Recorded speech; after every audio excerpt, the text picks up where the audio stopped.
तुळशी विवाह का करतात हे माहित आहे का?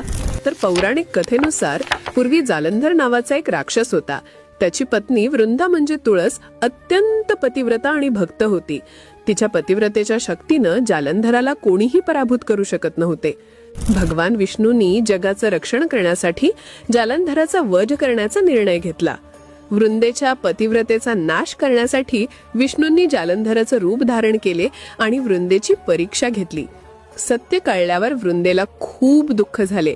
तिने विष्णूंना शाप दिला की तू माझ्यासारखा पाषाण बनशील. या शापामुळे विष्णू शाळग्राम शिळेत परिवर्तित झाले आणि वृंदा मृत्यूनंतर तुळशी वृक्ष म्हणून पृथ्वीवर प्रकट झाली. नंतर भगवान विष्णूंनी तुळशीशी विवाह केला आणि हा दिवस तुळशी विवाह म्हणून साजरा केला जाऊ लागला.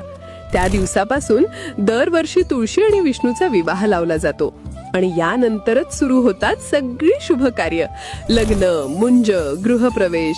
हा दिवस म्हणजे पवित्रता, श्रद्धा आणि समृद्धीचं प्रतीक. तुळशी विवाह म्हणजे फक्त एक सण नाही, तो देव आणि भक्त यांच्यातलं प्रेमाचं बंधन आहे.